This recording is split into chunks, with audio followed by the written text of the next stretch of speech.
Mga Mars, tingnan nyo nga naman. Dahil walang magbabantay dito sa aking anak dun sa kwarto, talagang sinama ko ito simula sa paglalaba hanggang sa pagsasampay. Dahil ayaw kong iyak ng iyak dahil kinakabahan ako sa tuwing naririnig kong umiiyak. Dahil naglalaro ang kanyang kuya na 2 years old at saka ang kanyang kuya na isa pa na 6 years old. Kaya nakakakaba nga naman.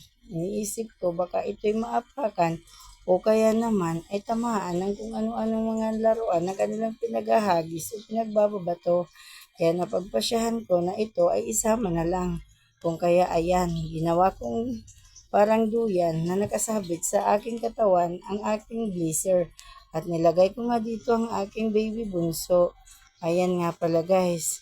Talagang kita niyo naman na parang hindi pa rin ako komportable kung kaya't dali-dali ko pa rin siyang hinahawakan kahit na siya ay nakatali sa aking katawan. Dahil siyempre tayong mga nanay, parang lagi tayong kinakabahan sa tuwing naririnig natin o nakikita na hindi kampante ang ating mga anak.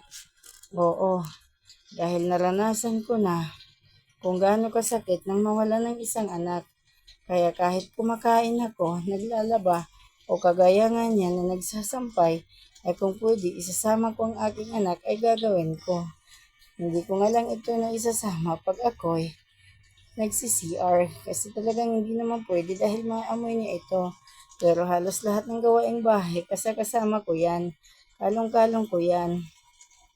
Dahil ayaw ko nang maranasan ulit ang naranasan ko noon.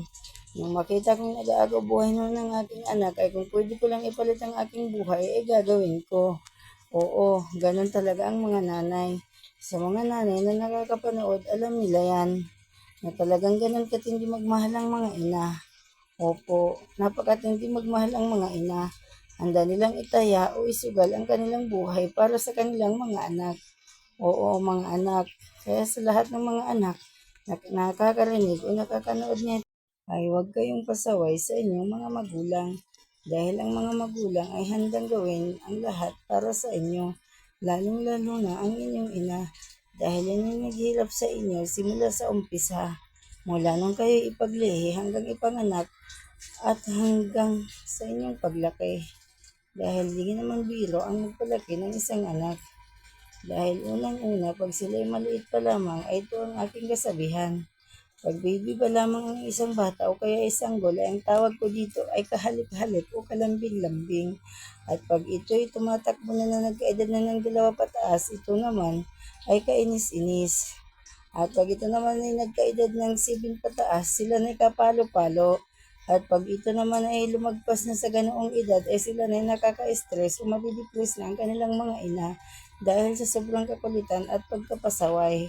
Kaya tayo ng mga anak, maging mabait tayo sa ating mga magulang dahil hindi natin alam ang pagod ng kanilang dinaranas para lang maitaguyod tayo sa araw-araw. Yun lang po.